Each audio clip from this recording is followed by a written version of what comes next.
5 gram ice at 0 degree Celsius is mixed with 1 gram steam at 100 degree Celsius. 5 gram ice है, उसको mix कर दिया जाता है 1 ग्राम स्टीम के साथ। दोनों का टेम्परेचर दिया गया है, आइस 0 डिग्री सेल्सियस पर है और स्टीम जो है 100 डिग्री सेल्सियस पर है। तो दो सब्सटेंस है, उसको मिक्स कर दिया जाता है। Find the final temperature of the mixture. तो दोनों का जो कि अलग अलग टेम्परेचर पे है, उसका फाइनल कॉमन टेम्परेचर क्या होगा। तो तुमको पता ही है कि जब भी दो चीज़ को मिलाते हैं अलग अलग टेम्परेचर पर, तो एक बॉडी हायर टेम्परेचर वाला बॉडी लूज़ करता है हीट और लोअर टेम्परेचर बॉडी हीट को गेन करेगा। और ये प्रोसेस तब तक चलता रहेगा जबकि दोनों कॉमन टेम्परेचर पर आ जाएंगे। वही कॉमन टेम्परेचर तुमसे पूछा गया है। Let's solve this problem. तो here you have two bodies, एक है 5 ग्राम आइस और इसका टेम्परेचर है एट 0 डिग्री सेल्सियस, और दूसरा बॉडी है 1 gram steam and at 100 degree Celsius. अब क्या होगा, देखो इसमें हीट लूज़ कौन करेगा। हीट हायर टेम्परेचर बॉडी मतलब स्टीम विल गिव हीट, है ना। और उसके बाद हीट गेन कौन करेगा, वो आइस करेगा। आइस का टेम्परेचर कम है, आइस विल गेन हीट। तो ये गेन करेगा और ये इट विल गिव हीट। चलो जैसे मान लो कि कुछ हीट दिया स्टीम ने, तो स्टीम में सबसे पहले क्या चेंज आएगा, स्टीम का सबसे पहले फेज चेंज होगा, टेम्परेचर चेंज नहीं होगा। तो ये बन जाएगा 1 ग्राम स्टीम के जगह बन जाएगा वाटर। स्टीम से वाटर में कंडेंस हो जाएगा वाटर एट 100 डिग्री सेल्सियस। तो पहले तुमने केवल फेज चेंज किया है। इसमें जो हीट लगेगा Q, वो कितना होगा, तो फेज चेंज में m into latent heat of vaporisation लगेगा। अब मास कितना है 1 into latent heat of vaporisation जो है वो तुमको याद रहना चाहिए। स्टीम का जो होता है वो होता है 540 कैलोरी पर ग्राम। तो इसमें टोटल एनर्जी जो लग जाएगा निकलेगा वो हो जाएगा तुम्हारा 540 कैलोरी। ठीक है। अब आइस में क्या चेंज आएगा, अगर ice if ice gains heat तो उसमें क्या चेंज आएगा, आइस के फेज में चेंज होगा। ये बन जाएगा 5 ग्राम, है ना। पहले टेम्परेचर चेंज मत करो, पहले फेज चेंज करो। Gram water at 0 degree Celsius, temperature में चेंज नहीं, केवल फेज में। इसमें जो हीट लगेगा Q equals to M, again phase change में M, latent heat of fusion. Mass कितना है 5, लेटेंट हीट ऑफ फ्यूज़न जो होता है वो होता है 80 कैलोरी पर ग्राम। ये तुमको याद रखना पड़ेगा, 80 फॉर आइस, आइस के लिए होता है। तो ये हो जाएगा तुम्हारा 400 कैलोरी। ठीक है। इसको मतलब आइस को फेज चेंज होने में 400 कैलोरी की रिक्वायरमेंट है और स्टीम को फेज चेंज होने में इतनी एनर्जी 540 कैलोरी का ये एनर्जी देने के लिए तैयार है। तो मान लो कि स्टीम ने इतनी एनर्जी दिया, है ना। स्टीम मान लो कि वाटर में बना, तो 540 कैलोरी अवेलेबल हीट है। वो किसको मिल जाएगा, आइस को। और आइस जो है आइस को अवेलेबल कितना है 540 कैलोरी। लेकिन आइस को फेज चेंज करने में केवल और केवल 400 कैलोरी की रिक्वायरमेंट है। तो इसका मतलब है कि ये प्रोसेस हो जाएगा, ये कंप्लीट प्रोसेस हो जाएगा, आइस का फेज चेंज हो जाएगा क्योंकि इसको जो रिक्वायरमेंट है कम की रिक्वायरमेंट 400 कैलोरी की ही रिक्वायरमेंट है। और इसको मिल कितना रहा है, अवेलेबल इसके पास कितना है 540। इसका मतलब है ये प्रोसेस कंप्लीट हो जाएगा, दिस इज कंप्लीट। ठीक है। लेकिन और बल्कि इसके पास कुछ बच भी जाएगा एनर्जी। कितना बच जाएगा, तो 540 अवेलेबल माइनस 400 यूज्ड। तो देखो इसके पास देखो अभी भी 140 कैलोरी रिमेनिंग है। तो अब तुम ही सोचो कि उसका क्या होगा, उस 140 कैलोरी हीट से, है ना, एनर्जी से इसका टेम्परेचर इंक्रीज करेगा, इसका टेम्परेचर इंक्रीज करेगा। तो मेरे मन में एक सवाल आ रहा है कि क्या क्वेश्चन आ रहा है कि क्या ये 100 डिग्री सेल्सियस तक टेम्परेचर पहुंच पाएगा। 5 ग्राम वाटर, क्या ऐसा हो पाएगा, ये प्रोसेस कंप्लीट हो पाएगा एट टेम्परेचर 100 डिग्री सेल्सियस। तुमको भी इसी तरह से अलग अलग टेम्परेचर प्रिडिक्ट करना है यहाँ पर। तो मैं एक बार गेस कर रहा हूँ कि क्या 100 डिग्री सेल्सियस तक पहुँच पाएगा इसका टेम्परेचर। इसके पास कुछ एनर्जी बचा है। एनर्जी कितना बचा है? 140 कैलोरी का बैलेंस। इसमें जो रिक्वायरमेंट होगी वो होगा Q equals to MS delta T या MC डेल्टा टी, जो भी तुम लेना चाहो। M कितना है? 5 है ना। स्पेसिफिक हीट ऑफ वाटर होता है 1 कैलोरी पर ग्राम पर डिग्री सेल्सियस। तो S रख दिया 1, डेल्टा टी जो होगा 100 माइनस 0 है ना। वाटर के टेम्परेचर को 0 से 100 में टेम्परेचर चेंज कर रहे हो इंटू 100, 500 कैलोरी। अरे इसको रिक्वायरमेंट कितना है? 500 कैलोरी की रिक्वायरमेंट है यहाँ से यहाँ तक आने में। और इसके पास इसको मिल कितना सकता है? तो 140 ही मिल सकता है। अवेलेबल जो बैलेंस है केवल 140। इसका मतलब this process will not be complete, ये जो है कंप्लीट नहीं होगा। और इसीलिए इसका जो टेम्परेचर होगा इंक्रीज तो करेगा। देखो 140 कैलोरी एनर्जी जो बैलेंस है इस 5 ग्राम वाटर एट 0 डिग्री सेल्सियस के पास, इसके पास जो बैलेंस उससे इसका टेम्परेचर इंक्रीज होगा, but not 100 degree Celsius will not be possible. ठीक है, तो इसका मतलब जो टेम्परेचर लेना होगा वो क्या होगा? हमें कुछ इंटरमीडिएट बीच का लेना होगा। 100 डिग्री सेल्सियस नहीं जाएगा। तो टेम्परेचर हम लोग क्या करते हैं? कुछ बीच का टेम्परेचर वी टेक। तो मान लो कि वो टेम्परेचर जो है T है। ठीक है, टेम्परेचर को एज्यूम कर लो कि ये वाटर जो है कहाँ पहुँच गया, इसका ये बन गया 5 ग्राम water eight T degree Celsius, यहाँ तक जाएगा है ना।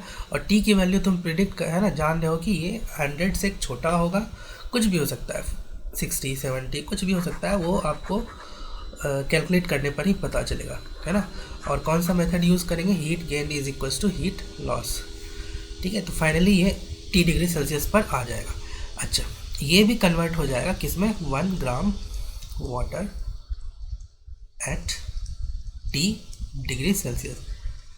ठीक है, तुमको पता ही है कि कॉमन टेम्परेचर आना ज़रूरी है, तभी जाके हीट का गेन या लॉस, हीट का एक्सचेंज बंद होगा। हीट ट्रांसफ़र क्यों होता है? टेम्परेचर डिफरेंस के। तो फाइनली जो रिजल्ट आएगा दोनों का कॉमन टेम्परेचर दोनों साइड आएगा।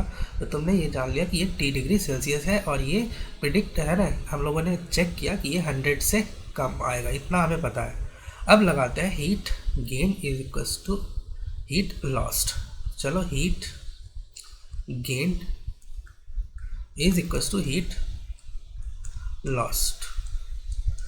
हीट गेन कितना होगा? तो देखो 400 कैलोरी इसको ले लो, प्लस 400 कैलोरी प्लस इसमें जो हीट 0 से T डिग्री सेल्सियस में ये कितना हीट लेगा? Q equals to MS delta T या MC डेल्टा T। M कितना है? 5, स्पेसिफिक हीट 1, और डेल्टा T क्या है? T minus 0। ठीक है, तो ये कितना हो गया? ये तुम्हारा आ गया 5T। यहाँ रखो 5T। ठीक है, दिस मच कैलोरी। उसके बाद हीट लॉस्ट कितना है? देखो लॉस कितना हुआ है, तो है ना, दिस इज कैलोरी।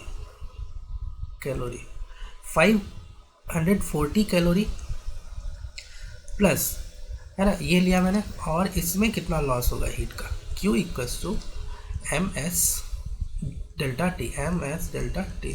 तो देखो M कितना है? 1, स्पेसिफिक हीट ऑफ वाटर है, वाटर के है ना, वाटर का टेम्परेचर चेंज हो रहा है, तो 1 लेना होगा स्पेसिफिक हीट 1, और डेल्टा T कितना होगा? तो देखो यहाँ पर तुमको करना होगा 100 माइनस T। देखो 100 माइनस T मैंने इसलिए किया क्योंकि मुझे पॉजिटिव वैल्यू चाहिए, मैग्नीट्यूड ऑफ हीट चाहिए, और मुझे पता है ये आ जाएगा तुम्हारा 100 माइनस T, क्योंकि मुझे पता है कि T जो है वो 100 से छोटा है। अगर तुम T माइनस 100 करोगे तो फिर ये ना नेगेटिव आ जाएगा। हमें ना मैग्नीट्यूड ऑफ हीट को इक्वेट करना है। Magnitude of gained heat is equals to magnitude of lost heat, है ना। माइनस के साइन के साथ लोगे तो फिर ये पॉसिबल नहीं होगा। तो यहाँ पर हमें करना है ना, ऐड कर दो ये टेम्परेचर चेंज जो है 100 माइनस टी हीट यहाँ लग जाएगा, 100 माइनस टी कैलोरी। बस अब सबको इक्वेट कर दो।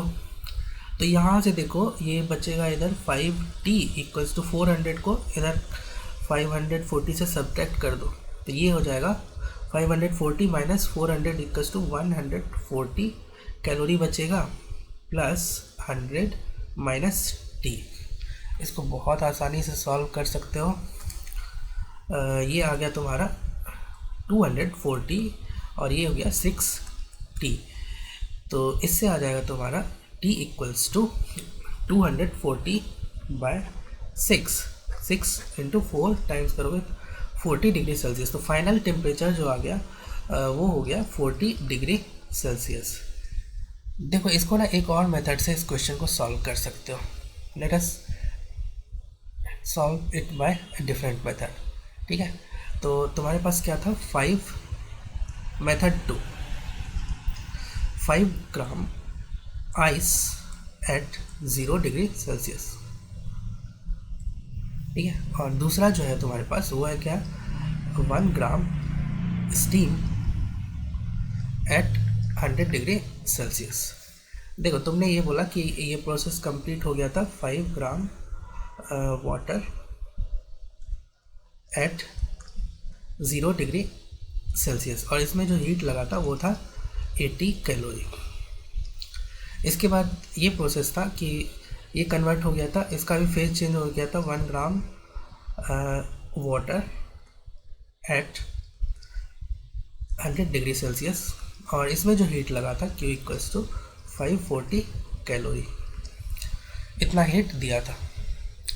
ठीक है, अब हम क्या करेंगे, दोनों को एक कॉमन पॉइंट पर ले जाएंगे। ठीक है, कॉमन स्टेट में दोनों को ले जाएंगे, दोनों का जो है ना एक ही जैसा स्टेट कर देंगे। तो लेट्स, मैं मान रहा हूँ कि इस वाटर जो है 100 डिग्री सेल्सियस है, इसको मैं 0 डिग्री सेल्सियस पे ले जाना चाहता हूँ। ठीक है, अब टेम्परेचर इसका और कम कर देता हूँ, 1 ग्राम वाटर। देखो हमें ना दोनों को सेम स्टेट में ले जाना चाह रहा हूँ मैं। तो एक का स्टेट क्या है, वाटर एट 0 डिग्री सेल्सियस है। मेरा मोटिव ये है, मैं ये चाह रहा हूँ कि दोनों को मैं इसी स्टेज में ले आऊँ। तो ये वाला जो इस वाटर है तुम्हारे पास, ये 100 डिग्री सेल्सियस पे है, तो इसके टेम्परेचर को भी मैं चाह रहा हूँ कि 0 डिग्री सेल्सियस पर चला जाए। तो मैं इसको बना देता हूँ 1 ग्राम water eight 100 degree Celsius, 1 gram water at 0 degree Celsius. तो देखो इसमें जो हीट निकलेगा Q इक्वल्स टू कितना होगा, तो एम एस टेम्परेचर चेंज में M S delta T. M कितना है 1, स्पेसिफिक हीट 1, और डेल्टा टी कितना हो जाएगा 100 माइनस 0। ये हो गया 100 कैलोरी। ठीक है, तो अब देखो दोनों सेम स्टेज में आ गए, तो दोनों सेम स्टेज में आ गए, तो यू कैन से डैट कि आप ये बोल सकते हो कि यू हैव टोटल जो वाटर है, टोटल वाटर इक्वल्स टू कितना हो गया 5 प्लस 1 ग्राम। ठीक है, इसका टेम्परेचर कितना है एट 0 डिग्री सेल्सियस। तुम्हारे पास जो है टोटल वाटर इतना है। अब तुमको ना एनर्जी का बैलेंस करना पड़ेगा। एनर्जी का बैलेंस देखो, एनर्जी एमिट है ना, मिला कितना, एनर्जी दिया कितना गया। तो देखो इस प्रोसेस में एनर्जी दिया गया है, तो टोटल जो एनर्जी दिया गया है वो 540 प्लस 100। तो टोटल जो एनर्जी दिया गया है वो है 540 प्लस 100 कर लोगे, 540 प्लस 100, ये हो गया तुम्हारा 640 कैलोरी। ठीक है, इतना एनर्जी दिया गया है, और एनर्जी लिया कितना गया है, यूज कितना हुआ है, यूज्ड एनर्जी केवल 80 कैलोरी है, इसमें यूज हुआ है ना, इसने यूज किया है, आइस ने केवल यूज किया 80 कैलोरी का यूज हुआ है। तो नेट तुम्हारे पास जो एनर्जी का बैलेंस है ना, सॉरी 80 इंटू ये 400 था,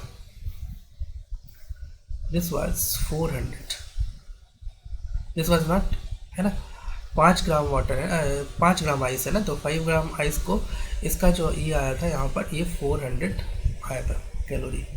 तो यूज्ड जो हुआ है केवल 400 कैलोरी यूज़ हुआ है।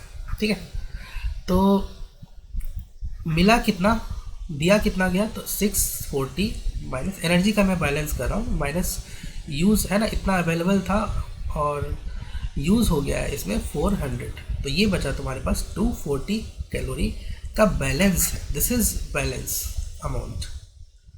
अब इतनी एनर्जी से क्या होगा, है ना, तुम्हारे पास you have water at 0 degree Celsius, कितना है 6 ग्राम वाटर, ठीक है। तो इस 6 ग्राम वाटर के पास एनर्जी कितना है, 240 कैलोरी है। इससे इसका टेम्परेचर इंक्रीज़ हो जाएगा। तो टेम्परेचर है ना, एनर्जी कितना है, Q की वैल्यू मैं ले लूँगा 240 कैलोरी इक्वल्स टू M के जगह मैं लूँगा 5 + 1 6 ग्राम, है ना, ये ले रहा हूँ 6 MS। स्पेसिफिक कितना है वाटर का 1, और डेल्टा टी क्या होगा, फाइनल टेम्परेचर T मान लो पहुँच गया माइनस इनिशियल टेम्परेचर 0, ठीक है। तो यहाँ से तुम 6 से ये करोगे तो 40 आ जाएगा, तो final temperature equals to 40 degree Celsius. तो यहाँ से भी तुमको सेम रिजल्ट मिलेगा।